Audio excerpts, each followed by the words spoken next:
Hello, everyone. Welcome to the Laura Canfield Show, the Awaken to Happiness Now Global Series. Thank you so much for being here. And I'm so excited because Julie Umpleby is back with us this season. And because we had such a wonderful conversation last time, it's like, oh my God, you have to come back. We have to have more.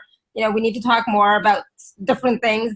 So today, Julie's back with us to talk about bridging myths, new awakening. And so, you know, I'm always about what else is new about the new awakening? What else is going on? What else do we need to know? What is changing, right? So today we're going to take a fresh look at what ascension is.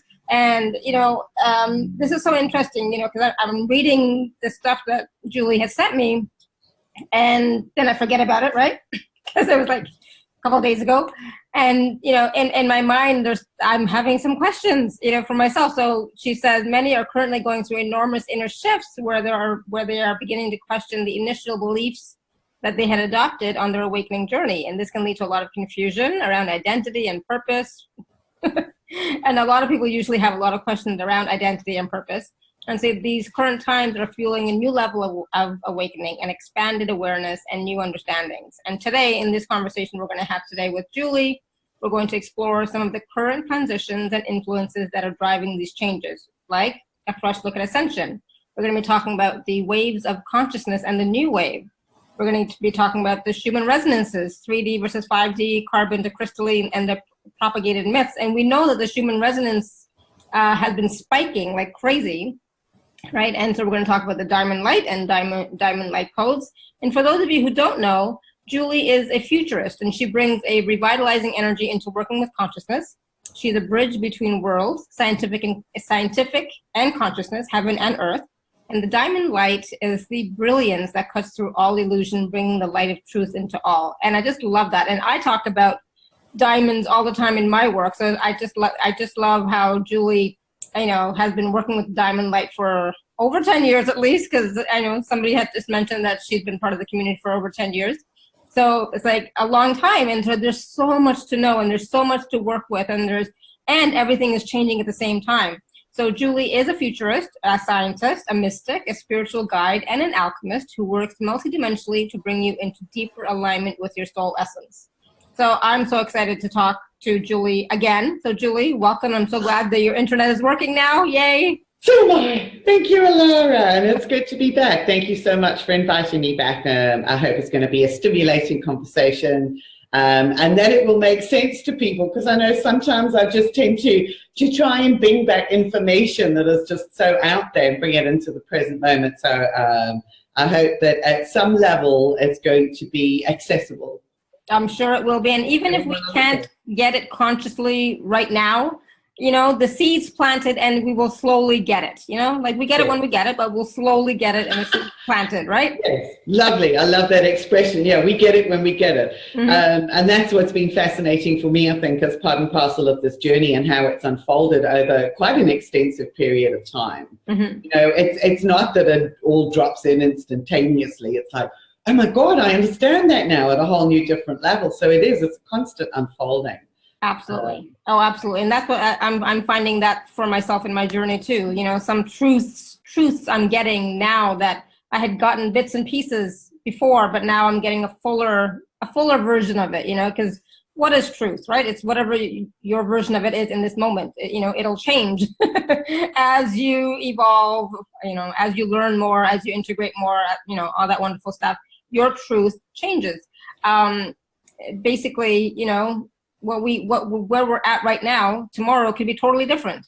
Absolutely. Right. And so we should be open to that instead of being fixed on it has to be this way and it's only this way and I'm right and everybody else is wrong and it doesn't matter if they, don't get it. But the thing is, because everything is changing so fast and everything, and there's so many stories and myths. I love that word. There's so many myths out there. How do you know what's real? Like, how do you know what is real and true and, for you? Yep. That's a difficult one, because ultimately it is about tapping into our own knowingness. And I think I might have mentioned on the last show as well, as kind of like, I trust that internal niggle that kind of says to me, everybody's saying this, but something about this just isn't sitting with me. So what is it? And that's my favorite thing. It's like, okay, something's not right here. What is it that's not right? Higher self, help me to understand. And that's my biggest affirmation, in a sense, is like, help me to understand.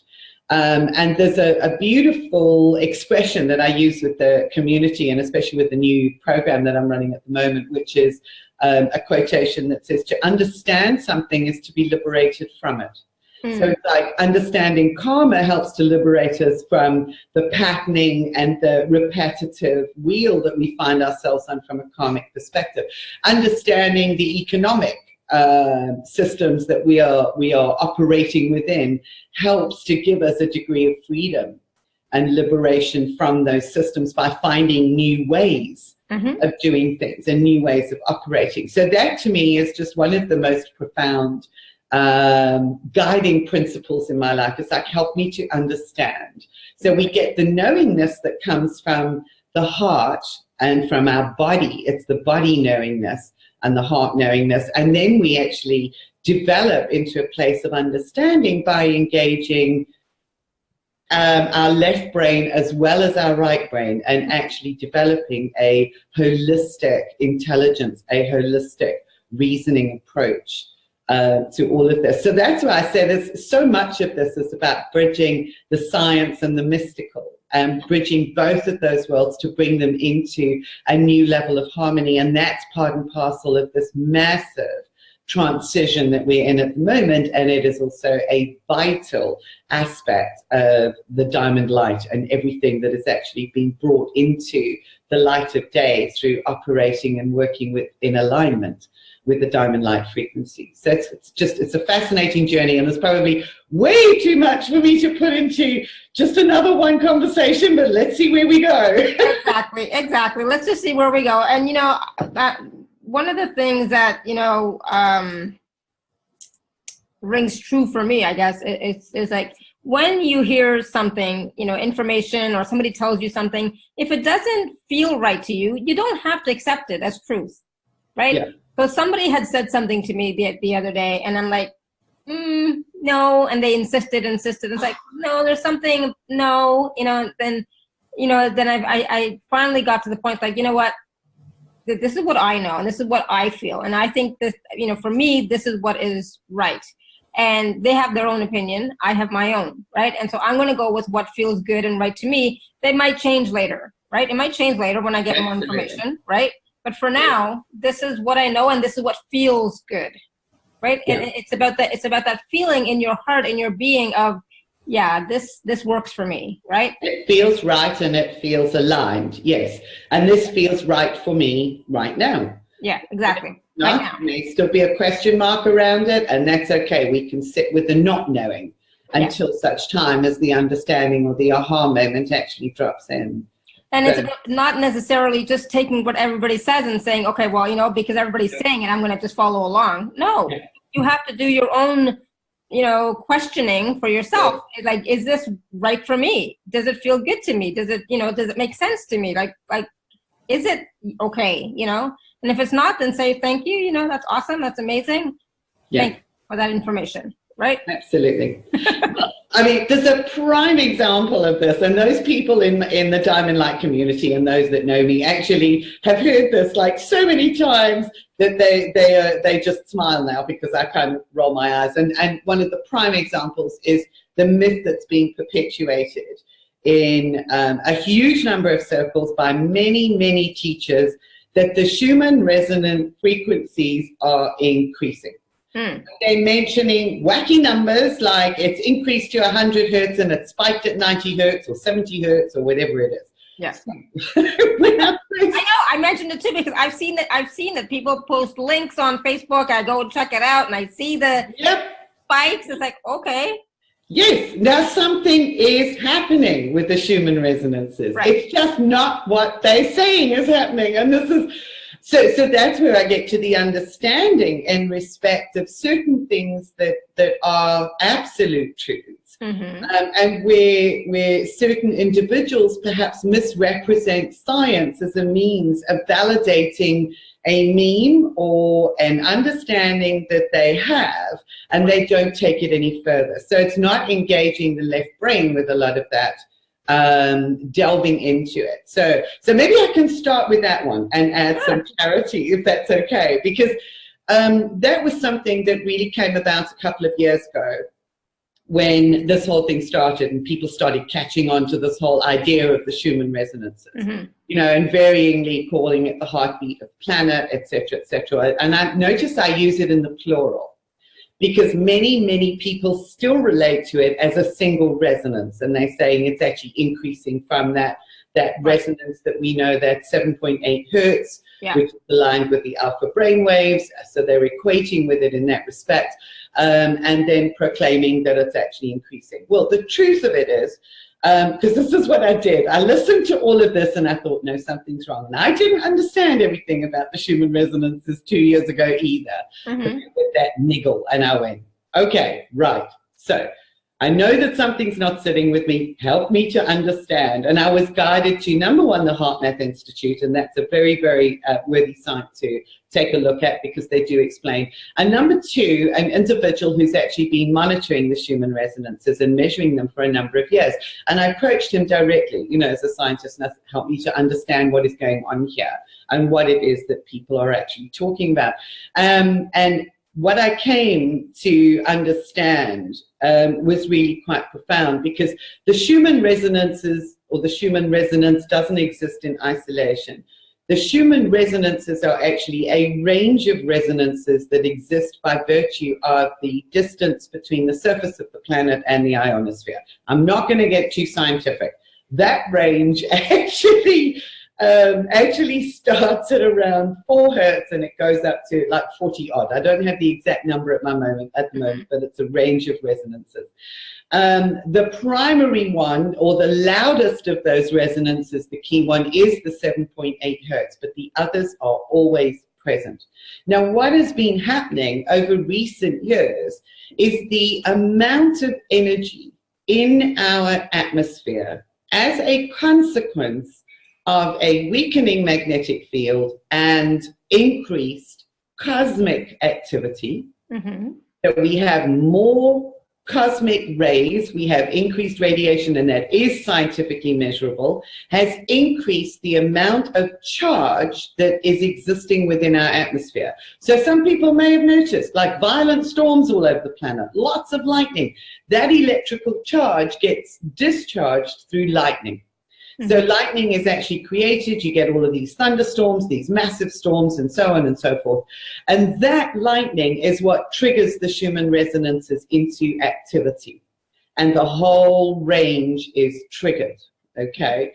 So when people are looking at those charts on that website, what they are seeing is an increase in the bandwidth of the pre-existing frequencies of the Schumann resonances. In other words, they are louder because there is more energy.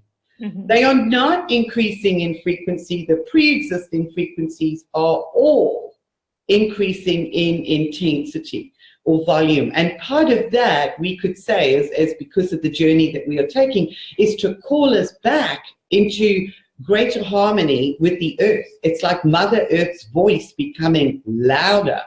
So it's not the frequencies increasing, all of those bands increase, but we will connect with that. We will feel it. And I think that's what many people are going, you know, saying and sensing is like, I feel that something is going on. Oh, look, the Schumann resonances have spiked. Right. But if they are reading the chart that is being presented incorrectly, because they are reading an intensity or amplitude figure as a frequency figure. But it's not a frequency figure. It's not a frequency figure. It's an amplitude strength figure. Okay. And it is a nominal allocation on the scale. So they are not hitting loony frequencies of 100 hertz. They're existing, and they are being amplified within their current and pre-existing and fixed range. But it is Mother Earth calling us back into harmony. She's saying, and that's why, you know, wacky weather, crazy storms, all of the rest of it, really, really intense experiences. Guys, planet, everybody on this planet, you need to wake up. So, I mean, I'll be honest, I'm not a very scientific person. Yep. Okay, I'm not, so all that stuff is like over my head. It's like, so what does that mean exactly is what I'm thinking, It's like, okay, I get it. So the Schumann resonance is not spiking. Okay, fine. There's an amplitude of the energies, maybe. It's an increase in intensity. So they are spiking in respect of the charge, the amount of charge, which is not the same as increasing in frequency. It's the charge within the pre-existing frequency band. So they need to change their wording and let people know what that really means, right? Yeah. So this weekend, for example, we were having major thunderstorm, lightning storms here in Vienna. Yep. And all weekend I was in so much pain. I was like, my feet, my ankles, my knees, my shins, all my legs, my lower back, all the way down. It's like, what the heck is going on here? Yeah. I did everything that I normally do. And I even asked my husband to help me. I was like, can you please help me? And then there was finally thunder and lightning, and it rained. And then it was like, oh, thank God. Then it was so visible, like so noticeable how much better I felt. And that is exactly it. I mean, you've just put it into such a beautiful, descriptive way in respect of the experience, because we feel the intensity of the buildup of that charge, yeah, electrical charge, which is then discharged through the lightning and the storm. Yeah. And of course, the thunder that accompanies those storms is wonderful, because that's a bit like a sound healing, a sound alignment process with the thunder, because it helps to readjust our body. And then everything discharges, and you go, okay, phew, thank heaven for that. Exactly. I was like, oh, thank God. But like in the past, when there was like weather pressure buildup stuff, it would affect my head. I would get these massive migraines, these pressure headaches, Yeah. Like, oh, it's not my head. Now it's like from my lower back all the way down to my feet and beyond. And it's like, that's interesting. It's like, that's a change, so I'm changing. So my body is changing along with Gaia, along with everything else that's going on, right? We all are. Yes, absolutely. Absolutely. So it's like your entire nervous system, and that's down your spine. It runs through your entire body, your entire nervous system, which is tuned to receiving information as electrical energy, electromagnetic energy, is feeling the intense pressure of that build-up. So yes, there is a reason for it, and there is a reason for it happening. Yeah. I was like, oh, thank God. Finally it rained. Oh, thank God. Discharge, please rain. Yeah, absolutely. Yeah, I get it. So yeah, that's a wonderful description of the different ways in which we are experiencing this build-up of energetic charge in the atmosphere. And increases in energy mean increases in information, because energy is information. So while that's happening, your body is receiving all of this incoming new energy and trying to integrate it. Yeah. So that's why I was trying to stay calm. It's like, it'll be okay. It'll be okay. I know it's just energy, right? And that's always been my mantra. It's okay. It's just energy. I just need to integrate it. So I'm just going to take it easy, Yeah. But it was like, wow. So even Rachel says, I felt awful this morning and thought the pressure was so intense. We've had an incredible thunderstorm here all afternoon. Oh, good. So then, yes, it'll dissipate, right? So absolutely. It'll ease. Yeah. It'll ease up. So when this is happening, because it seems like this is happening more and more. It is. So what can we do energetically, physically, emotionally, mentally to have more ease and to take advantage of all this energy coming through? If we're aware of the fact that this is happening, one of the things is to actually strengthen the nervous system. So anything that enables us to expand the capacity of our nervous system. So whether that is building new neural capacity, because part of it is actually flowing with the process.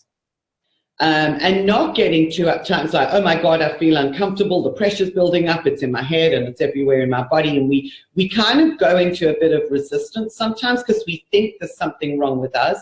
If we actually begin to recognize the fact that it is part and parcel of a natural flow, we can communicate with our higher selves connecting with that increased intensity, and it's like, help me to move through this in such a way that it enables me to integrate what is actually being received. So it becomes a conscious interaction with the fields of Gaia, you know, and that is that it doesn't mean necessarily that it's not going to be uncomfortable for a period, but it means that we have greater conscious awareness of what is going on, that we can actually communicate in a different way. And to me, that's part and parcel of some of these massive shifts that are actually happening. Mm-hmm. That's awesome. Yeah, and that's the thing. This is about asking questions and, you know, and talking to our higher self, talking to the energies. Okay, what can I do to have more ease with this? What can I do to integrate this more gracefully even, you know? So, absolutely. That, to me, Alara, that's key, you know, and then trusting the responses that each individual gets, because some people may find that in order to integrate, it's good for them to do some physical exercise. Right. Because it starts activating the nervous system and distributing and moving energy. Some people may find it's more appropriate to go and lie in a bathtub because that's actually better for them, that it soothes all of that frazzled energy, and water's good for conductivity. So, you know, so it really is, it becomes a very individualistic experience. Yeah, absolutely. And it's trusting to the ultimate extent what the guidance is for you. Trusting and asking, you know.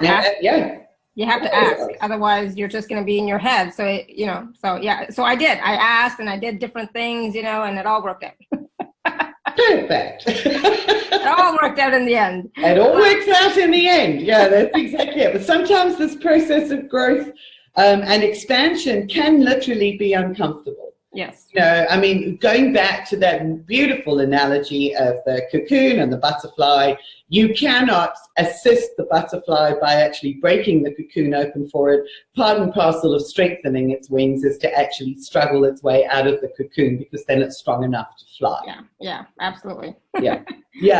So it's almost riding the waves of discomfort in order to move into that place where there is greater ease. Yeah. And flow. Because there will be. Eventually there will be, right? You will move out of that phase. You will move out of that phase. You always do. Like, nothing is forever, right? Yeah. Right? But I think what's also key, Alara, and everybody that's here listening, is that we're going through something in embodiment upon this planet that individuals have not been through to the same extent. So there are major biological changes. There have been ascension processes throughout prehistory, if you like, leading up to this point. The one that we are going through at the moment. So ascension is not just a one-off process. We exist as part of a continuum. Right. And every time there is a leap or an expansion in consciousness, one could say that is an ascension, because ascension is actually moving onto another plateau, another stage of the journey, which is unknown, which we learn, and then every individual that learns during that phase actually deposits that into the collective memory, into the Akashic fields, whatever you want to call them, into the collective memory, you know, and so humanity actually develops and moves along, and this has been going on for thousands of years in very distinct cycles. And what's been happening, I think, over the last 2 decades is this is where the cycles have become more intense. And I refer to a Mayan cosmology. You know, those guys knew. Those guys knew things that we are only just rediscovering. Right, yeah. Depth of understanding of. But the last 3 decades have actually seen the initiation of 2 new waves of consciousness. The most recent one has was only initiated in intensity about 7 years ago. If you go back sort of 2 decades, 3 decades ago, was when the pre-wave to this one, so you could call it the previous ascension wave, started. So if you think about the 1990s, was a really powerful awakening time for a lot of people. Yeah. And there was absolutely an ascension wave that impacted the planet and everybody that was initiated in the 90s. And the primary function of that particular wave was the opening up of the right brain to reconnect us with the source, to reconnect us with our imagination, to reconnect us with our emotions, to reconnect us with the heart, to reconnect us with the feminine. Because up until that point, and we know this throughout history, we know that we've been through a couple of thousand years of patriarchal dominance. Yeah. We know that that is what's breaking down at the moment. So that ascension wave in the 90s opened up the right brain, but to some extent, it was still polarized. Just opening up to the feminine, there was still a polarized energy that went along with that wave. Because what it did was it also tended to shut down the left brain to quite a large extent. So this is where we get a lot of the belief systems arising that are all orientated around imagination, play, the heart, and that's the only thing that's important. Okay? So the left brain was actually shut down, but that had to happen. That had to happen so that people could actually reconnect with those wonderful realms beyond the physical, you know, where we had this veil over our being. Quite literally, it began piercing the veil. But I think it's important to understand that it actually was and remains, that particular wave remains polarized. And this is where some people may actually find that, and that's why I mentioned it in the note, that some people are experiencing like a really intense transition at the moment, feeling like they don't fit into some of those groups that were initiated during that phase. Because there were lots and lots of different spirituality offerings that have emerged as a consequence of that, which is really great because it's diversity and it's limitlessness and, you know, sort of really taking us into the Aquarian age. You can imagine anything, and that's absolutely great. It was still, to a large extent, personally centered, even though it was connecting us universally. What has happened with this most recent wave that has been impacting us for about 7 years now, and that's increasing in intensity, and that is part and parcel of the physical change that we're seeing on the planet, which is manifesting as increased energy and increased charge, Schumann resonances. So it all ties in. But this recent wave is actually one that has opened up all of our filters. Right. Okay, so it's reopened up the left brain, and this is where people are beginning to question a lot of the beliefs that they absorbed as a consequence of just this hemispheric connection. Because it's opened up this other aspect of our being in respect of rebalancing the masculine and feminine, bringing us into whole-brained intelligence and whole-brained thinking rather than just one aspect of that. So there's a lot of questioning now that is beginning to happen as a consequence of the left brain opening up in a different way. Does that make sense? It does, absolutely. Yep. Yeah. So this is quite massive for people, and this is where, you know, sort of before we opened up the right brain, we had identities. And those identities were sort of wrapped around our normal lives. Then that actually shut down to an extent, and the right brain opened, and it's kind of like, well, our identity became connected with the universe and with oneness, and with, you know, sort of everything else out there. And now with the filters actually coming off because the left brain is opening again in a different way, it's kind of like, well, what is my identity? What is my purpose in this bigger scheme of things? And what is real, you know? What is it? Yeah, that's what is real anymore. Yeah, absolutely. You know, and beginning to question and move beyond some of the paradigms that we adopted as part and parcel of that initial wave awakening. So it's like we've stepped onto, or we're being impacted by, another ascension wave that is asking us to step up again. Okay. Yeah. Did you see me take a deep breath? Like, oh God. It's like, yeah, we're not done.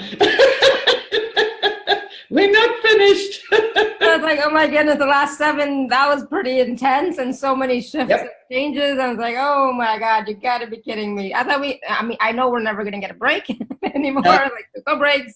But The interesting thing about understanding those waves and respect of the cosmology is that this is the final wave that we are on. So what we're going to do for the next however many generations is begin unpacking the information that this new wave is actually bringing us. But this new wave actually has an intensity or a frequency that is 20 times higher than the previous one.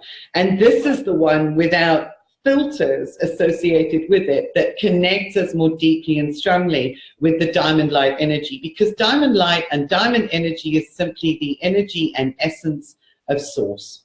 And that can be, you know, sort of this validated in so many different ways, right down to the scientific understanding of the actual structure of the universe. Sort of that shape, geometry, the mathematics, all of that. So this particular wave is reconnecting us with that diamond light. And that's why over recent years, we've got more and more people sort of suddenly talking about the diamond light and beginning to connect with it in their way and beginning to connect with it. However, still interpreting it very often through the lens of just the one side of the brain. Right. Yeah. And because the frequencies of this wave that we're experiencing are increasing, the experience of what people perceive is that there's a new wave of diamond light, you know, because the intensity is actually getting greater. Diamond light is the ultimate light of source. What we are getting is new waves and packets of information that are assisting us to deepen our alignment with that diamond light. Does that make sense? It does. Yes, I got it. Yeah. And as we're receiving these new packets of information, these new downloads, sometimes it takes takes our different bodies time to adjust to them and to integrate to them, right? With you know, I'm not going to say with ease, because it's like sometimes it's not with ease. You know, it just takes that time to integrate. But if we know that, you know what, I mean, and this is what I always say, you know what, it's just energy. It'll be fine. But if there's, I just want to say really quickly, if there's something going on with you that's physical, mental, emotional, go get it checked out, please. You know, so I know for myself there usually isn't, but you know, if there was something, I would go get it checked out after a couple of weeks because I don't go to the doctor. But please, if there's something going on with you, get it checked out. But also realize that maybe it's just, you know, these new energy packets, these new energy downloads. And because we're part of this community, you know, you might be experiencing some stuff like that. So I agree with you, Alara. I think it's really important for people to understand that. You know, we have a medical profession. You know, we all talk about Big Pharma and the perils of Big Pharma and the control that they have and so on and so forth. I mean, the truth is as well, we do have some wonderful technological advancements that enable us to understand what is going on physically, you know, sort of with greater awareness, with an enhanced awareness. So get it checked. Absolutely. Even if it's just to put your mind at rest and go, okay, well, I know there's nothing physical. Yeah. And then I, you know, then once you know that, then it's like, then it just flows much more easily. You know, it's like part of our mind still, you know, has that conditioning that we have in the collective consciousness about if there's something wrong with you physically, you must go to the doctor. You know, it's still, you know, quite rampant out there. My parents, slightest little thing, they're gone. You know, it's like, okay. Absolutely. And, you know, that to me also fits into the whole understanding of the ascension wave and walking the path of the unknown, because when something starts going wrong, it is unknown. It's not something that we're familiar with within our bodies. You know, So it could be a cause for concern. It raises anxieties, all of those residual fears. That is why, you know, with these successive waves and with the intensity and the new information, we need to create space for all of this information. So there are still fears that actually come up. There are still aspects, part and parcel of what we're doing is we're actually healing and working with the collective unconscious. And with the ancestral lines and all of those from thousands of years. That's a huge job. That is a huge job. And, you know, whether we know it or not, if we are doing any healing work, we're healing so much more than just ourselves. You know, we're healing our ancestors. We're healing the collective consciousness. We're healing the planet. I mean, so much. So, you know, and whatever healing means to you, you know, whatever work you're doing. Yeah, absolutely. Every little thing that we do in that regard matters. every step that we take to expand our awareness, to expand our understanding, to heal our issues, you know, everything that we do matters, because it's all fed into the universal field, the cosmic field. Absolutely. So please don't take it lightly that we're here on this call, we're talking, but it's not just talk. You know, there's energy flowing through this conversation, you know, to and through all of us right now. You know, and so receive that and receive the wisdom. And if something doesn't make sense, say, okay, you know what, I don't really get that right now, but you know what, maybe there's something to it, and maybe I'll get it later. But just be open to receiving, right?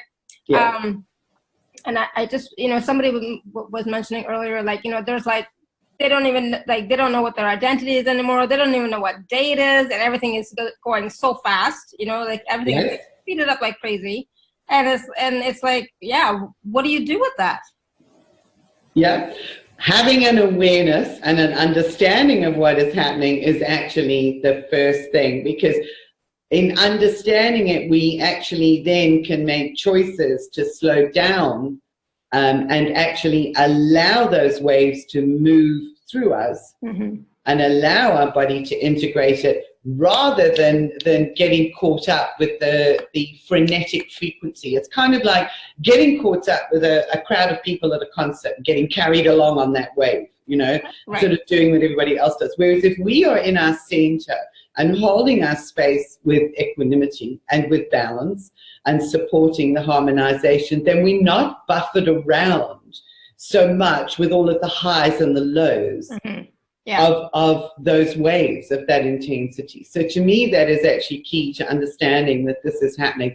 And it's probably not going to go away anytime soon. Our challenge is to actually strengthen our core. When we can strengthen our core, we can expand our presence, and that actually facilitates the strengthening of our beingness and capabilities in respect of integrating the information that's being provided. Otherwise, we're just going to fly off in all sorts of different directions. So basically, you know, what you're saying is what's really important right now is to be present, be in our center, our heart space, or whatever core being, and try and stay there as much as we can. And especially during those times when there seems to be so much going on, take a few deep breaths, come back to your center, come back to your heart space, and strengthen that space or that state. I want to call it a state of being. So strengthen that state of being so that you're there more and more and more, and it's quicker to get to, because, you know, sometimes when there's like so much going on, it's like it's the last thing you think of. Yeah, no, it's true. And I must say, Laura, I mean, one of the things that we have found particularly useful within the community is when I refer to the essence of the diamond light, there is a geometric configuration that is really, really important. And I think I might have mentioned it on the previous show. So if anybody here didn't catch that earlier show, the geometric configuration is that of the octahedron, which is two pyramids joined at the base in the center. And what we can actually do to support our alignment with what is happening is to build this octahedral field around us, and then the core column is what extends right throughout the very center of our being, and it activates the heart. So it helps to expand our heart space. It also then provides us, if you anchor it from top to bottom, with a stabilizing core that strengthens us and prevents us from actually being swung around from coast to coast. But it's also this questioning of identity, and I think it's really important. There's nobody who can actually give you the answer to that, and to questioning our purpose again, because what is actually happening is that because of the qualities of this new wave that we are being subjected to, our whole identity is actually shifting, but it hasn't quite calibrated and found its form yet. So there is this absolute reconfiguration that is happening. So if you're in that transition space that is in between, it's also being at peace with that, you know, sort of being at peace with that. I don't know anymore. I don't know anymore. Okay, higher self, help me to understand which is the direction I need to move in, because I think there's quite a lot of people who are going to be realigning in a whole new way with this new wave and finding themselves moving in a direction that they didn't anticipate. You know, it's kind of like, okay, I'm not going to be working with clients and doing that healing work anymore.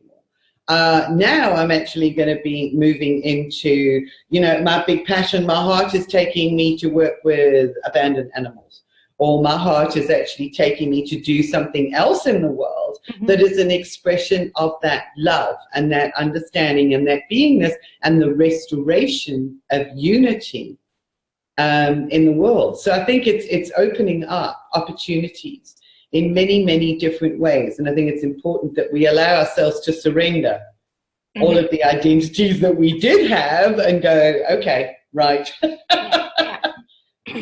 I'm open. I know for myself, I'm going through that right now. It's like I'm feeling like there's something shifting and changing again, you know, and it's like, okay, bring it. That's all I can say. All right, bring it, you know, so we will see. So Katerina has a question about what's the difference between octahedron and tetrahedron geometry? Some say that we are moving from octahedron to tetrahedron in terms of evolution. No, that's also, now from a scientific perspective, and this is where I think that expanded awareness, and I've worked with this for, as you say, well over a decade, it's 15 years working with the diamond, is understanding the tetrahedral geometry is a three-sided pyramid. The tetrahedral geometry, if you look at Nassim Harameyn's work, he talks about the tetrahedral grid and blah, blah, blah, but fundamental to, if you have two tetrahedra that interlock, that is what we know as the three-dimensional Merkaba. Okay, and that is what most people would understand. Inside that Merkaba is a cavity.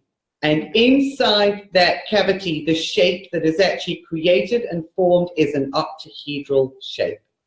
So the tetrahedral Merkaba, which is a dual form, and the octahedral, which is a dual four-sided pyramidal form, actually go hand in hand in respect of the fundamental structure of the universe. One exists with the other, but the core is the octahedron. So the core of the octahedron, the diamond light, is what actually reconnects us with Source itself. And believe me as well, when I start talking about spirals and counter-rotating spirals and so on and so forth, like I said, this is 15 years worth of information around the time, and I can't put it into half an hour. There are plenty of courses and programs on the Diamond Light World website that will really help you to understand and integrate that information. So we're not moving from the octahedron to the tetrahedron. The two actually go hand in hand. What stabilizes our connection to everything, the universe and the information flow, is the octahedron in the core, in the center. Awesome, thank you. Good question, Katerina. Very good question, yeah, thank you. Yeah, so I did forget to say, if you have any questions, you can raise your hand or you can type the question into the chat. Yeah. Okay, so that's great. So that was one of the, we started off about the Schumann resonances. I mean, some of the other things which are equally as interesting. And in fact, it may be worth mentioning this as well, seeing as we just had that question about the tetrahedron, octahedron, is there's a persistent myth. Oh, sorry, just to actually say to you that this right brain opening that happened during the previous ascension wave, if you like, that previous step, connected us to the world of myth, the mythological, the stories, the symbols and symbolism, because that's what mythology is. It uses the language of symbolism so that we can make sense of something being presented in a different way. So the right brain opening opened us up to this world of mythology. So what we find now with this, like, no filters, reharmonizing both parts of the brain, is that we're beginning to bridge that mythological information and understanding into a greater reality, into 3D thinking. But this is also, you know, sort of this concept of moving from 3D to 5D, which is why you hear it often. Yes. Going from 3D to 5D. Okay, so I say no. So what I say is, because we're actually expanding our understanding through the increased frequencies, we are expanding our limited perspectives of what we know as the 3D world into 5D reality. So we're bringing all of that expanded insight and understanding in 5D reality into the 3D world. So we're not going from anything, because we still live in the 3D world, and our task is to apply this expanded understanding in the 3D world. So it's still part of our reality, whether we like it or not. Yeah, makes sense. Makes total sense. Yeah, we're not gonna. As long as we are on this planet, we are living in a 3D reality. Yes. Yes. That's not going to change. That's not going to change. No. No. So we're expanding into, and I don't even use that concept of 5D, you know, sort of, which a lot of people do. It's just become one of the things that's perpetuated. So it's just, we are expanding our perspectives and bringing it into being in 3D. One of the things, and I don't know if people here have actually come across it, is a perpetuated mythology, which actually comes from biblical times, from ancient religions, that somehow there is this sacred 144,000, that when we reach this critical mass of 144,000, then the whole planet's going to save everything, and we'll all be saved. 144,000 masters, 144,000 this, 144,000. You start looking back into, again, some of the encodings in biblical references, and they talk about the 144,000. It's just a rework of that story. It is symbolic. And part and parcel of this reconfiguration and re-understanding is understanding the language of symbolism. That is a numerical code that is actually linked with, believe it or not, diamond and diamond light. Okay. Wow. Yeah, yes it is. So it's got nothing whatsoever to do with 144,000 people. Right. It is a numerical code which actually tells us that when we are in alignment with that code, is that we will be, it's not saved, we will be in alignment with the Creator. We will be home in respect of relationship and ability to connect with the Creator, with Source, with God, whichever way, you know. So it's just been hijacked and then perpetuated through myth. I mean, even in a biblical sense, they talk about the holy city, the holy city being 144 cubits in length. So that magical number comes in again when trying to describe the holy city. And I know this probably won't mean much to a lot of people, but in the system of Kabbalah, the traditional systems in respect of the tree of life have also been misrepresented in respect of the perpetuation. There are certain individuals who have connected with the tree of life in a completely different way and gone back to the interpretations and gone, oh my goodness, this is not what we thought it was. Right. Reformed it and structured it, and the languaging then becomes that the only way that the ancient texts could have been interpreted is if the tree of life is actually an octahedron, diamond. The holy city that is then referenced in the tree of life, in the Kabbalistic tree of life, sits right at the center of the diamond. And that to me is such a powerful, powerful correlation. Also that says, understand how to reinterpret that mythology. And let me tell you why the numerology is actually so significant, is because all of the angles of the faces of the octahedron add up to 1440. There's the magical number. It's the Creator's number. It's a number of completion. It's a number that enables us to reconnect at a deeper level. So it really is, you know, sort of bridging that mythology into a new understanding. So how do you compare the 144 or the 1440 to the 108? 144,000. Oh, to 108. 108, okay, so that also adds up to 9. Yeah, 1440. But that also, the 144 also appears in some of the, it's the Hindu religions, if I'm not mistaken. The 108. It all comes down and back to the root number 9. Right. And the root number 9 is the number of completion. And when we talk about this particular ascension wave, it is the 9th wave, which is the wave of completion. So there is a relationship. Okay. Awesome. And the 108 actually comes in with one of the sacred geometric forms that is an aspect of the complete shape of the universe. The diamond is the functionality of the grid that connects everything.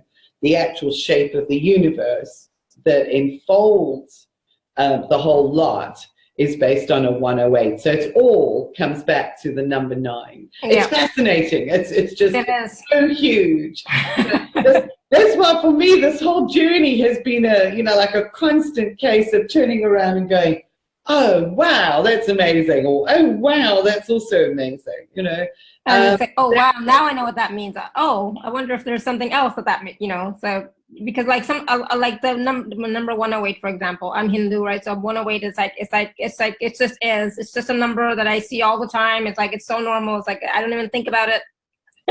Yes, yeah, absolutely. Yeah.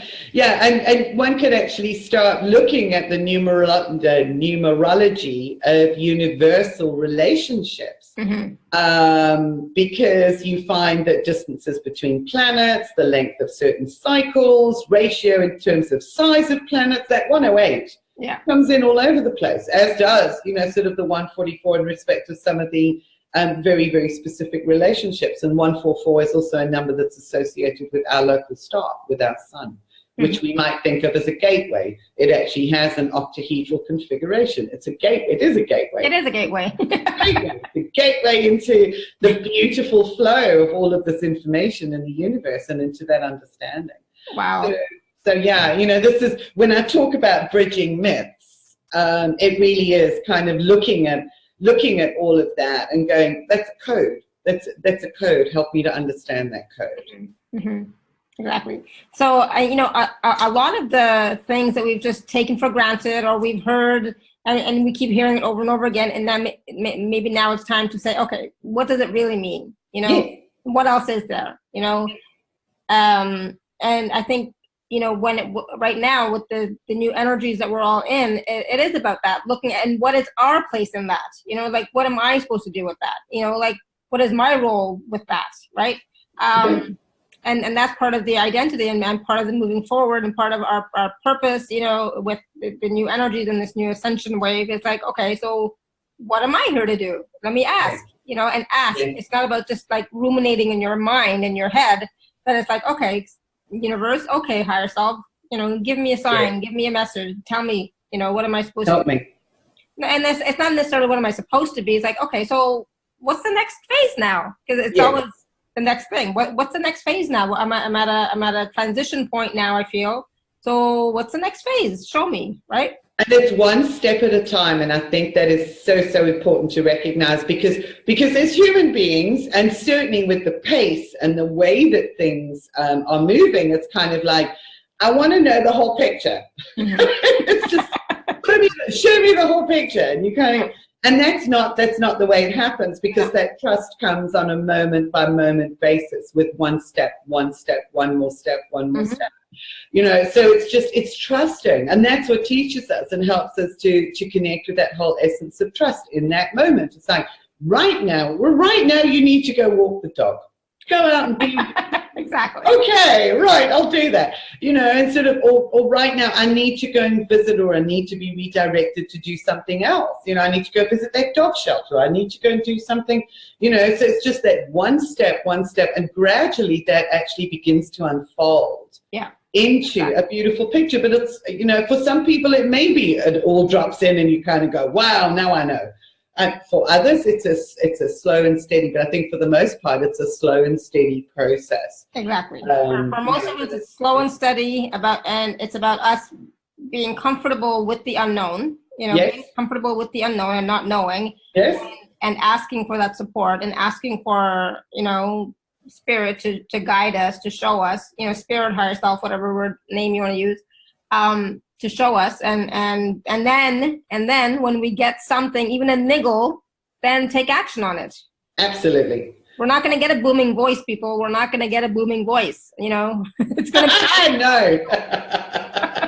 Not anymore, because if you also relate to and understand this whole thing in terms of frequency, is we're used to the previous waves where that wave was a bit of a bigger wave, so it had a bit more oomph to it. Yeah, yeah. So we used to get the booming voice. It was exactly. like being thrown at our head. It was like, wake up now, you know, it's like time to wake up. You need to do this. And it was so clear and so defined, whereas the frequency now is actually so much finer, because it is, you know, it's finer and it's actually more active, that the voice and the messages are also much lighter, more subtle in many ways. Yes.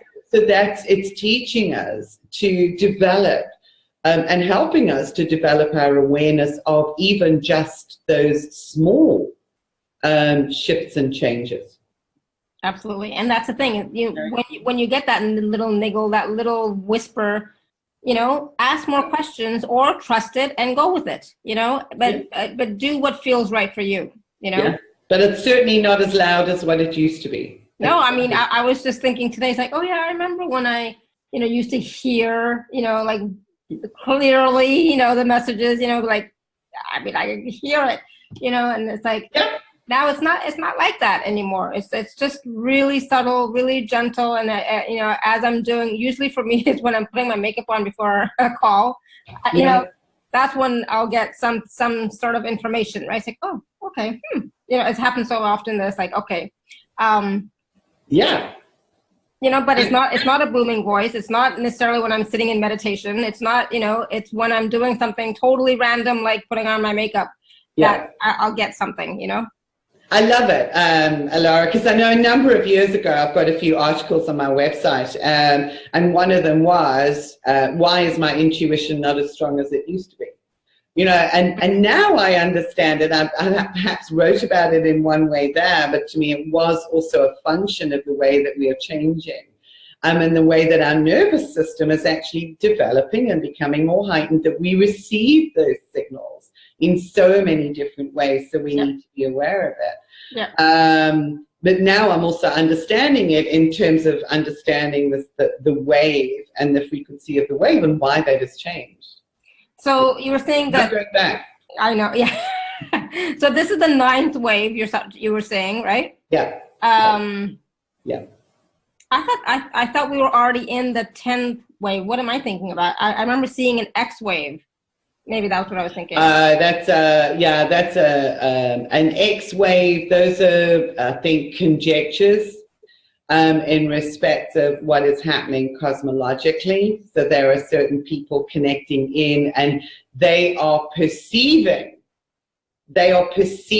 these waves that are actually pulsing through the universe, and they're sort of attributed to the center of the galaxy or whatever it may be. You know, we're really talking about a universal construct that is changing all of life. Right. On our planet, and we're really at the moment at the leading edge of this wave. So the complexity of the information in respect of resolving so many of the planetary issues is really only starting. We see that with the millennials. It's beautiful, you know, that they a lot of the new thinkers that are coming through are looking at really and developing novel ways of dealing with some of the issues. So once we get the old guard out of the way, there is so much potential for configuring our planetary environment, our society, our culture in accordance with this ultimate wave, which is the wave of unity. It's the wave of unified consciousness. It is beautiful. I love that. It is. And that means reharmonizing absolutely everything within ourselves, the masculine, feminine, all of those polarities.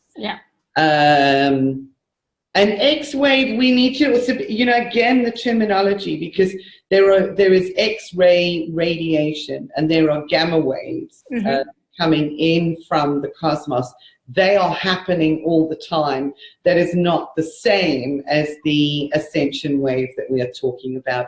In fact, the increase in intensity is quite likely triggered by the impulse of this evolutionary wave that is stirring things up and giving us more energy. So again, you know, I think we need to be careful about what we hear, how we integrate, and then how we question things. Yep, exactly. And so, you know, at this point, you know, for all of us, it is about asking yourself, okay, where am I now? You know, where am I now? Where am I going? What feels good? And what doesn't feel good, let it go. Just let it go. If it's gonna come back, it'll come back. But if for right now, just focus on what feels good. What, you know, I mean, even if it's like, you know, if the show doesn't work for you, go do something else. Right? Absolutely. Yeah. No, I mean, that's absolutely right. You know, it's that complete and total surrender, and I think we did mention this before, Laura, to our higher self. We don't surrender to anything outside of ourselves. We surrender to our own truth. We surrender to our own higher self, and then we trust that each and every step of the way. And sometimes those steps might seem a little tricky, might seem a little like, I don't know where I'm stepping, but have that faith and trust in yourself and in source, and, you know, take that step and then see where it leads. And this is about, you know, taking that step when you don't know, you know, being in the unknown, taking that step, and then trusting that it'll all work out. Because you know what? It usually does. If you're following your heart, if you're following your own guidance, and it feels good, you know, then just take that step and go forward. I know I'm speaking really generally, but it could, you know, like, you know, we're all going through so many different things, and we're all changing in different ways. And for those of us who have been on this journey for so long, sometimes it feels like the beginning again, you know, like, so there are times when it feels like it's like I'm just beginning again. It's like everything is so brand new. I feel like I'm like, I don't know anything anymore, you know. It's like, right? And so it's like, be in that place. It's okay, you know. I'm sweating. Be in that transitory place for now, and say, all right, I'm just going to be until something shifts and changes, and then I'll move forward, right? The answers, you know, it's kind of like the answers are evolving over time. And I love that saying, you know, sometimes it feels as if you're sort of back at square one, but I love that analogy of the spiral, because we never come back to the same place. You know, sort of we're ever spiraling. And I love Nassim Haramein, and I've not only through him, I've picked this image up a couple of years ago via another website, is understanding that even as we move through space, our planet is moving through space behind our sun that is dragging us along on this amazing spiral. But even our planet never comes back to the same place, because we're actually moving through space at 3,000 miles per second behind our sun. You know, it's just absolutely amazing. So that entire area that we are experiencing and aspects of ourselves is completely new. In any given moment, it's a completely new space. I love that. It's like, so, you know, when we have those thoughts and fears come up, like, you know, sometimes like, oh my God, I can't believe I'm going through this again. No, you're not, because it's not the same place. It's a different place. Every minute is changing. Oh, I love that. You know? And it's a new perspective. So if you think about the spiral, it's like, well, you come back to that, but it's a new perspective. It's a different perspective. So it might feel like the same thing, but it's not. You know, it's like it's a new perspective. It's just an opportunity to address it in a different way. Learn something new, or, you know, gain a new awareness or an aha. Absolutely. So I know that somebody. Hold on one second. Linda was saying earlier. Oh my goodness, Linda. Is there a process to help us receive this energy and be able to apply it? And maybe we can do a short process in a few minutes, but I wanted to take a moment just to talk about the special offer that we have, because we're at the top of the hour beyond. Are we already there? Oh my goodness, like, where did that time go? I know, we've been having such a wonderful conversation, right? So, that's just so easy. Yeah, I know. So for those of you who are on the live page, you can just click on special offer. For those of you who are not, you can go to alara.at/show/Julie7. And I'm just going to screen share if I can. Give me one. Yes. Fantastic. If you can, that's wonderful. Yes, 1 second. All right, here we go. So this is a brand new program, brand new special offer that we have not offered before. No. So 10 pieces to it. So let's talk about it. Julie, what do we got? Okay, so what I've actually pulled together is a whole lot of processes as well as classes that will provide you not only with the understanding of the diamond and help you to make sense of this relationship between the diamond and the Merkaba and the tetrahedron and all that stuff. So there's some science stuff in there. There's some understanding of what is actually happening on the broader planetary level with the energies, and as well as some very, very powerful diamond processes to assist and support you with that alignment, with helping to release yourself from some of those old patterns that actually come back up again, like reprogramming your DNA, releasing the ties that bind. That is also something, a paradigm that is maintained. And I don't know if we spoke about it on the previous show, Alara, about the idea of cutting cords. No, I don't think we did. No. Not. It was something that I was told, and again, it was you know, sort of a direct download from spirit, and it was like a megaphone when I was about to do some energy work with somebody and cut some cords, and this megaphone was like, "Don't cut the cords," and I'm going, who said that? That was like so loud, and I thought I was being interfered with, so I came out of the process and I went back in again. And the voice came at me again. It's like, don't cut the cord. Do not cut the cord. And it really is. It elevated my understanding to a whole new level that we say we are interconnected and one with everything. Mm-hmm. So if we are interconnected and one with everything, then how would we and why would we disconnect ourselves from people? So the trick there is not to cut cords. It is actually to transmute the energy that exists within those cords in respect of those connections. Mm-hmm. So that releasing the ties that bind is actually just a whole different understanding, and a process to support you with that. Reclaiming your power. Really, if we think about it, on all of these spirals and these journeys through space, we have deposited into the field that we've moved through, all of the instances where we've given power away, and that's just not now, it's in previous lifetimes. Mm-hmm. So that process will support you in actually bringing your power back so that you can strengthen your core. Singing the soul home, it's another way of looking at it. It's a beautiful process where our soul essence, our essence becomes fragmented. The psyche becomes fragmented. Activates and really connects you with your soul frequency, so you can literally find the tones and the sounds to sing your soul back home, sort of bringing everything in from the matrix, bringing everything into a cohesive and coherent form.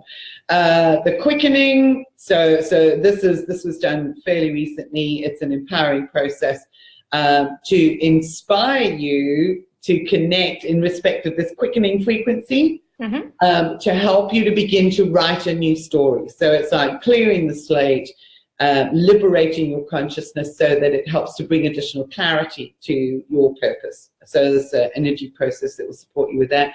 Reclaiming the Goddess is a whole 6-part class. So the very first one, Creating a New Reality Matrix, is a series of 3 web classes. This is another 6-part sequence of web classes that supports the integration of the goddess and that goddess information through understanding the energetics of the archetypes. We don't have to, identify with any one particular aspect of the goddess. We are healing those fragmented parts of the goddess through this program. So the 6 key ones that we actually pull together also bring that back into the core, which ultimately strengthens your heart and your ability to connect. Mm-hmm. Connecting with your sacred diamond dragon, we could actually say as well that the dragon energy is linked with the source energy, with the diamond energy. So there are unfolding understandings with this. There are 2 actual webcasts which give you some history in respect of dragon energy, which brings it out of the realm of myth into understanding it in a different way. Very, very powerful understanding. It's not just a fairy story, this whole concept of dragons and dragon energy. Yeah. That energy is real. So very powerful 2 classes there. A 15-minute refresher. It's just a musical recording which you can use whenever you need an upliftment, an energy boost, and to discharge energy. And then you also get, this is just amazing, 1 month's free access to the Golden Diamonds membership. So you get access to all of the webcasts that are currently being facilitated within the Diamond community since we started the membership program, as well as some additional free gifts. There's just loads and loads in there. Plus an opportunity for a discounted discounted access to a brand new program which started on the day out of time last week on Thursday, called Masters of Destiny, Riding This Ascension Wave. And it's really, really powerful insights and understandings. So yeah, let's pull together a whole new program that gives you an incredible foundation and some amazing energy tools. What can I say? Oh, no, it's brilliant, and there's so much there, you know, for especially if somebody is new to, you know, working with diamonds or the diamond light code. Plus, not just that, I mean, the new way of looking at the dragon energy, the new way of looking at not necessarily cutting cords, you know, but transmuting the energies between people, places, and things, and just, you know, the goddess. I mean, the goddess energy, the divine feminine energy that is so strong now, stronger now than before on the planet. More and more people are starting to wake up to that, you know, and more people are starting to recognize that, hey, maybe it's time to take a look at that and start to integrate more of that energy. So awesome. Absolutely. Necessary. That's part of the previous wave. It has to happen. It has to be part and parcel of the build up into the current wave. We have to actually integrate, sort of open to that and integrate it and bring it all to a whole new level of understanding and working with both of the energies. So yeah, it's a work unfolding. No, it's a beautiful package, and it's only $97. So please do definitely take a look at it and definitely get it, because I was, you know, looking at all the different pieces, and a lot of energy, a lot of information, a lot of, you know, MP3s and downloads and different processes that we can use now to assist us as we're going through this the shift and transition. Yeah, and it feels a bit intense at times. I mean, the last few weeks have really been incredibly intense. Yeah. I mean, we talk about transitions, even to the point where there's a lot of individuals transitioning and leaving the planet. Mm-hmm. And that has happened a lot in my sphere. I don't know if any of you guys can actually relate to that too. But yeah, people leaving, separations, relationships, it's just been full on. It's like every second day there's something else. So yeah, so that transition is at the high level as well as taking place within us. It's that whole movement to a new level. So a lot of these processes in this package can help you to have more ease and more clarity and just more, I want to say, give you a better, even better sense of direction as you're moving forward. Yeah. Right? Because right now at this moment, people are like, I don't know. And I'm sure that will also generate some aha moments. Yeah. And those are the moments of understanding. Those are the moments that support us in taking and elevating our way of being into more of this ninth wave frequency and essence. Yeah. The wave of unity consciousness, or the wave of unified consciousness. I love that. That's it, and that's the whole thing about the new earth. You know, people are talking about the new earth. Well, we live on new earth. Well, we're living on new earth as well as old earth. We are busy transforming the earth to meet that unity consciousness. That's what it is. It's not that we're going to suddenly disappear and everything's going to be sunshine and roses and unicorns. You know, it's as nice as that would be. Yeah. It's not like that. It's the real work of initiating and seeing that transformation through upon this planet. Every single one of you on this call has a role to play in respect of supporting those shifts and changes into new realities, bringing it into reality. Beautiful. Thank you. And so Rachel says, I can't recommend Julie's work highly enough. This work is profound. Julie's able to bring so much together through her incredible intuition and scientific knowledge and wisdom. So thank you. Thank you, Rachel. Thank you, Rachel. Thank you. God bless you. Yeah, so that special offer is available at alara.at/show/Julie7. So Julie, do we have time to do a process of some sort that can assist us to integrate these new energies right now and end this time of transition to have more ease? Yeah. Let's do a short process. Let's see where it takes us. Okay, awesome. Thank you. Yeah, so everybody, if you would like to make yourselves comfortable, and just put your feet flat on the floor if you can, depending on how you're actually sitting or lying down. Straighten your spine, drop your shoulders, Expand and open up your chest, allowing your breath to flow in through your nose, expanding your lungs, breathing in life-giving energy, and then breathing out. And breathe in as deeply as you can without forcing it, just allowing your body to adjust and find its natural rhythm and flow that brings you into harmony with the universe. In fact, it's less about you breathing and more about you being breathed. For each moment you are breathed into reality by the flow of source, life, and light. So almost adjust your connection with your breath so that you experience yourself as an outpouring of the one source flowing through a divine grid of diamond light. Just sit with that breath for a moment, allowing the light to breathe through you.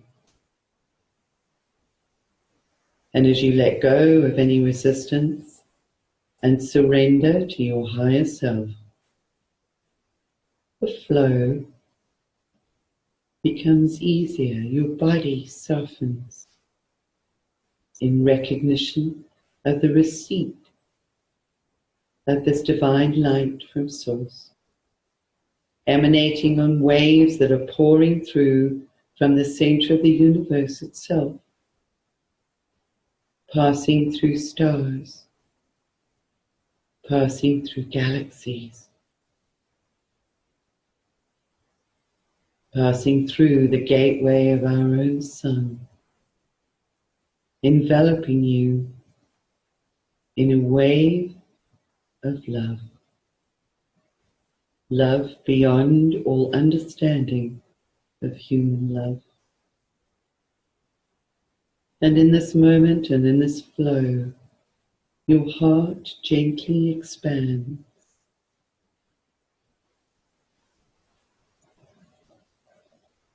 And you're aware of information and images being poured through into your heart. For your heart knows how to unpack and interpret and what to do with this information. Just allow yourself to be in this flow.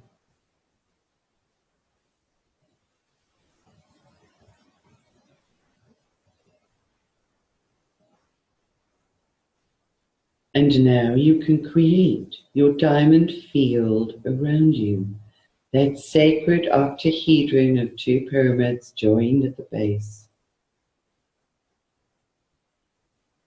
And your octahedron, your sacred diamond, is aligned in such a way that that central point that connects the two pyramids intersects at the base of your spine, stretching up through this column of light to a point above your head known as the soul star, your gateway into the universal consciousness, and down below your feet to the earth star, your gateway into the consciousness of Gaia.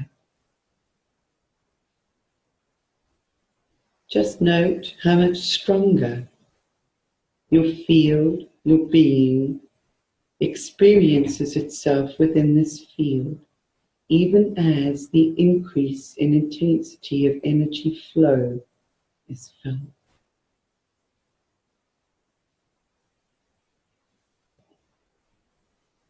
Feel those waves now being amplified as they enter your diamond, so that you can see those little holograms, symbols, packets of information carried along those waves, flowing into your energy field, like little bubbles that burst for the information that you receive is attracted by virtue of your unique frequency signature, your soul essence. It's aligned with your purpose for being on the planet. Just spend a few moments allowing those little holograms of insight information to ripple through your diamond on waves of universal diamond light. And be aware of what is being presented. What appears within those spheres of essence and energy.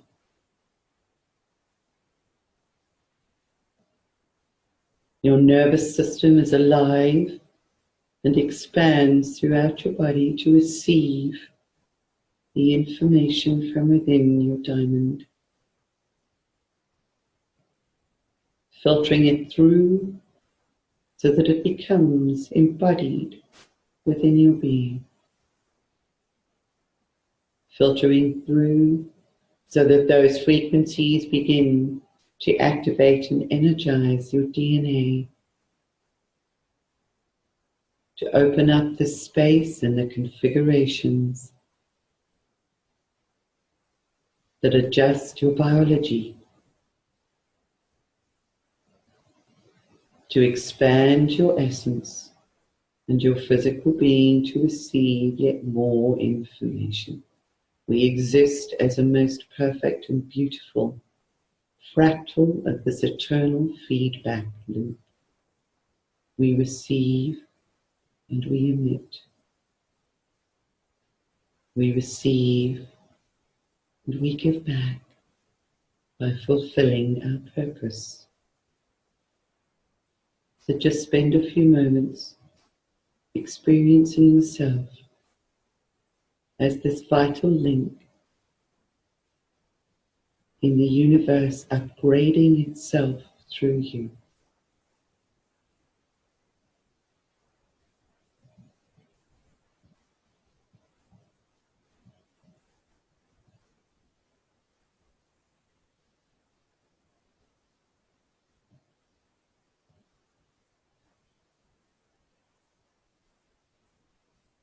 Be aware of that column of energy extending down from your soul star down to your earth star, sharing your entire beingness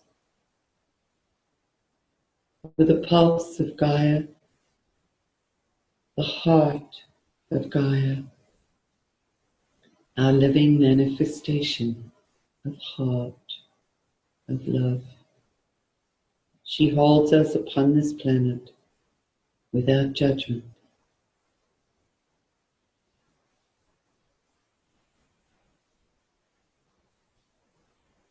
Allow yourself through your open heart and expanded heart field to simply send gratitude down through your earth star into the planet as you receive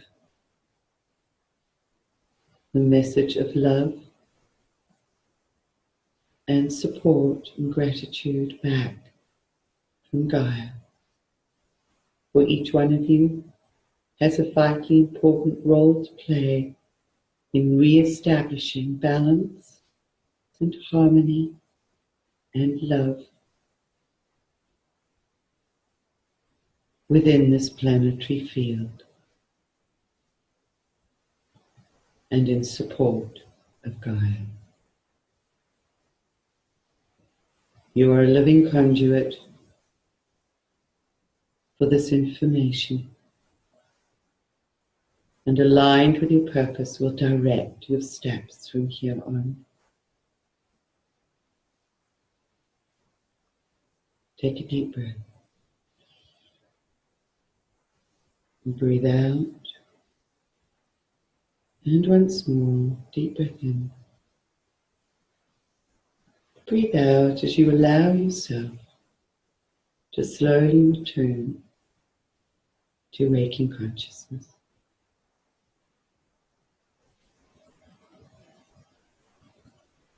And welcome back.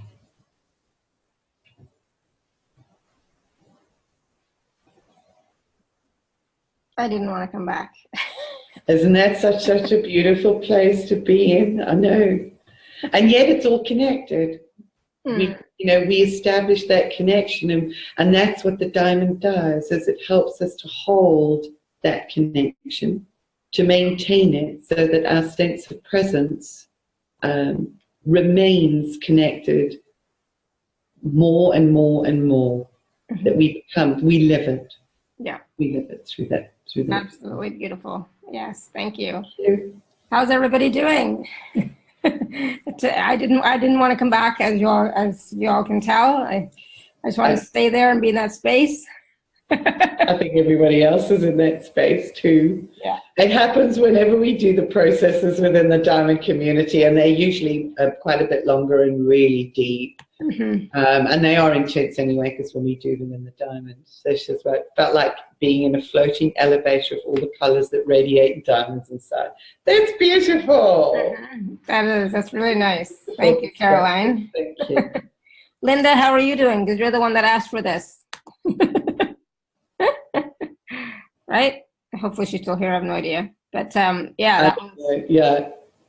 And Rachel says we go so deep in the diamond community. And it's also when we do this as a collective, because that's what's important to understand, I think, is that the diamond, that field, amplifies everything that you put in it. That's why that feeling of being home and comforted and connected is just so strong. And when we do it in community, we have such a powerful impact in respect of strengthening the totality of that matrix. And then this is the new matrix that we are creating. It's the matrix for the unified expression of ourselves.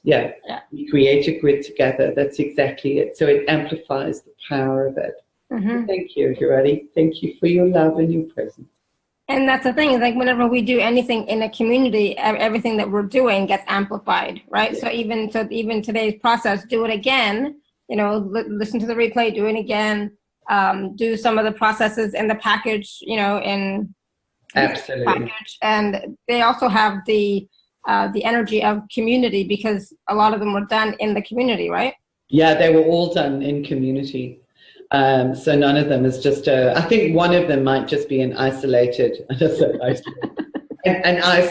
recording, that they've all been experienced in community. So that is already embedded within the field. So when you do the process, you immediately connect with the amplified field that has already been created, and you add to it. So that's the beauty. You establish what Rupert Sheldrake would call the sympathetic resonance, which increases the resonance within the global field. So thank you. Awesome. So I cannot think anymore or anything, but was there anything else that we didn't talk about yet that we could as we close off today's show? You had mentioned something about from carbon to crystalline. Did you want that's another one. I can chuck that in if you want, if you've got enough time. Yep, absolutely. I think my dog has gone out, so I think we're good. Don't see him anywhere, so he must be out. Okay, so I see a question here, Alara, just to answer this, just to clarify, where is the top of the lower pyramid? So you have one pyramid that stretches up, so the top connects with the soul star above your head, and the bottom of that pyramid connects at the base of your spine. And then the other pyramid goes down to the earth star below your feet from that same point at the base of your spine. I mean, in the programs as well, there's diagrams, there's slides, there's visuals to actually assist you with understanding that, but that in essence. So the connecting point is at the base of your spine, and there is, I don't know of anybody else who connects with the diamond that way. And that is vitally important, and there is a reason for it. So I'm not going to go into that now, but there's a reason for it. Trust me. Awesome.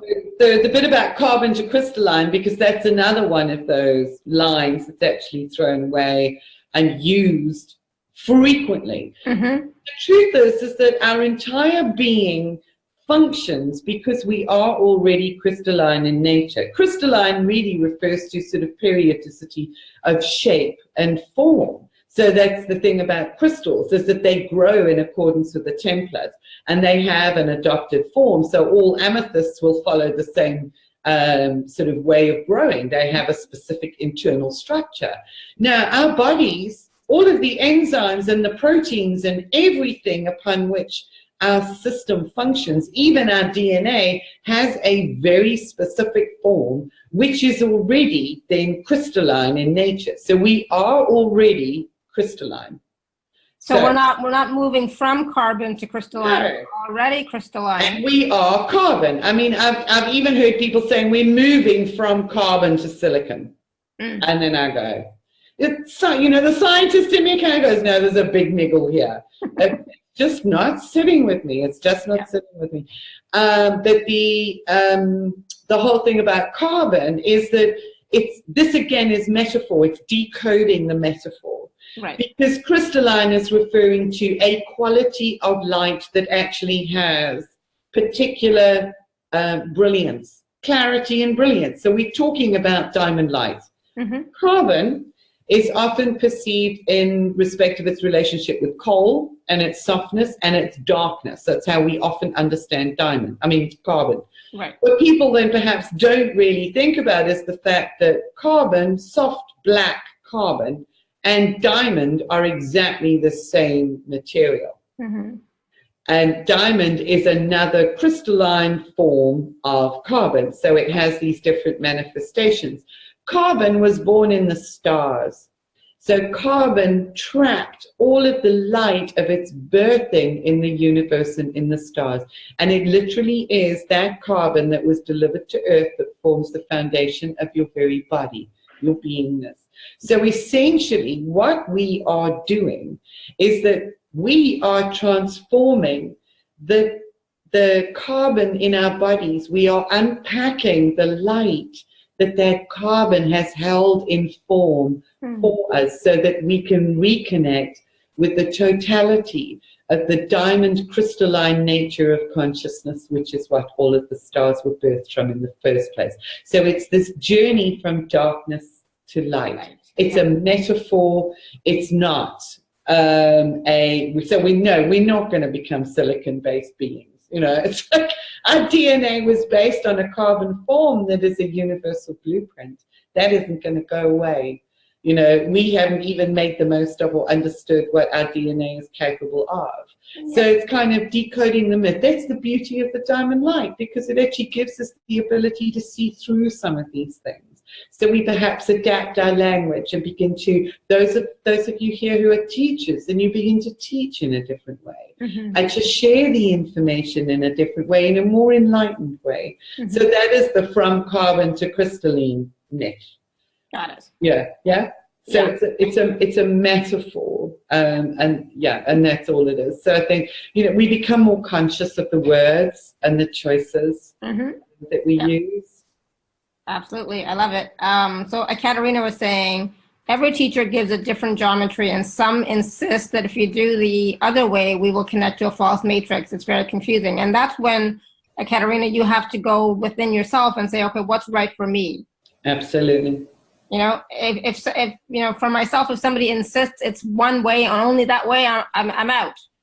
And that's exactly it. Unless there is an actual understanding, and that's where understanding is really, really important. It's not just trust me.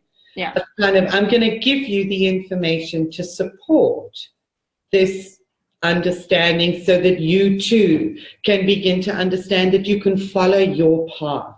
Yeah. And then you can ask, okay, you know what? I don't quite understand. Can you please help me to understand this? Absolutely. There is information available, whether it's from your own higher self, somebody else, there's documented information about most things, right?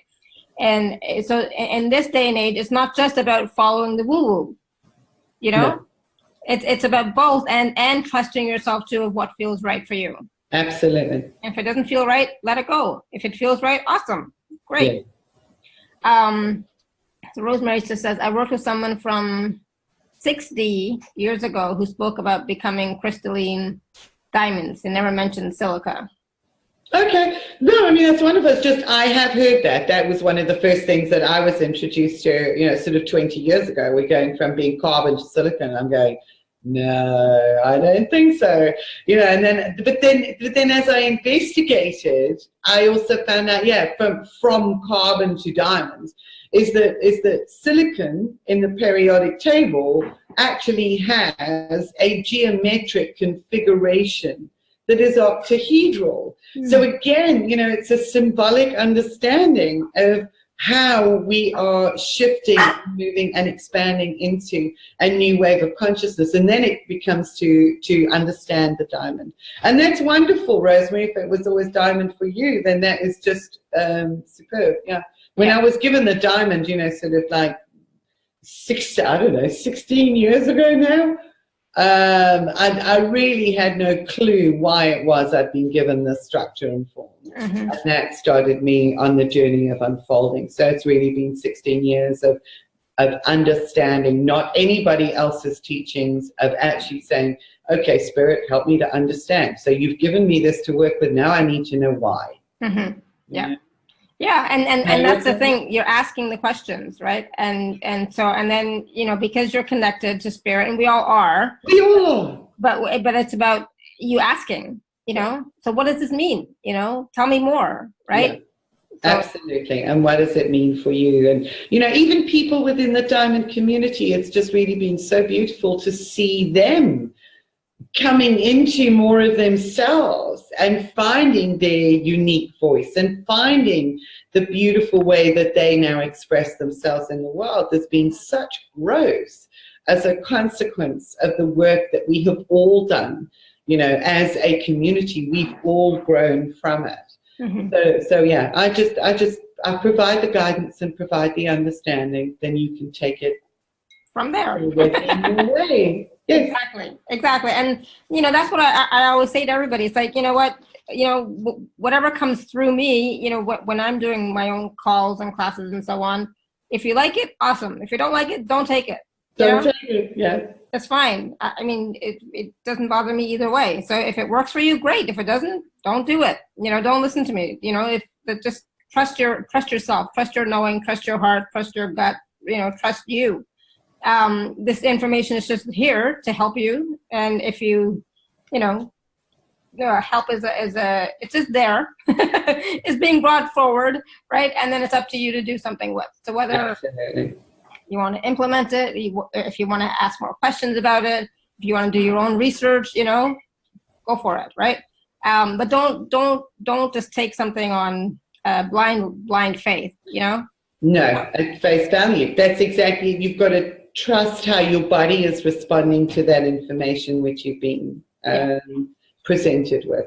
Yeah, exactly. And question, always question. Well, not, if it doesn't feel good, ask questions. It's like, what does this mean? I'm not sure, blah, blah, blah, whatever, right? And the thing is that when something does resonate with you, it rings true, say, oh, thank you, this is awesome. And then, where can I go for more of this information? Or what's next? Or what's the next phase? What's the next step? Especially right now when we're in this period of change and in the unknown, you want to ask your higher self, okay, higher self or spirit or, somebody, okay, what's next here? Because I'm not sure, and so if you don't get an answer, and this is the thing, if you don't get an answer, it just means wait. That's exactly, yes, I was just going to say that you took the words out of my mouth, Laura, as well. Yeah, let's just be still. Just be still. Just come back to your core. Come back to that center. And wait, and just and then in a few days ask again, and then see. But and that's the thing. It's like right now we are in that period of questioning. We're in the period of saying, where am I going? Who am I? What day is it? What hour is it? I don't even know. Right? Yeah. Okay. Yeah. And when the intensity happens, use the process that we just did, in this call, or just come back to your center, come back to your center, breathe, be present, without the emotional trauma, just be still, right? And, eventually it'll pass, but, eventually it'll pass, but ask for it to pass with ease. We can ask that. We can ask the energy be gentle. You know, we can ask the transition and the ascension to be a bit more gentle. We can ask. They do. Sometimes we need a bit of a kick, though. You know, I mean, it's like, whoop, okay, yeah, now you need a bit of intensity because we need to move you. Exactly. And recognize that too, that, okay, you know what, it's energy, something's going on. All right, let me just see what's going on here. Ask questions. Always. And trust that whatever is happening is for your highest good, or whatever is happening is, you know, it just is, you know, so. I mean, this wave is also a wave that's not just about unification, it's also associated with mastery. So this is us really stepping up into mastery of our own beingness. Mm-hmm. Yeah, mastering that ability to trust, mastering that ability to take the right steps, mastering the ability to listen. Yeah. You know, because you hear people say, well, I can't hear anything or I can't see anything. This is our opportunity to rest into that stillness and to trust enough, to be able to take it that next step. Yeah. What you? Yeah, exactly. What? All right, that's my sign. Yes, yeah, I know. I've also got a dog to let out. I heard him barking shortly. Okay. Just a while ago. Okay.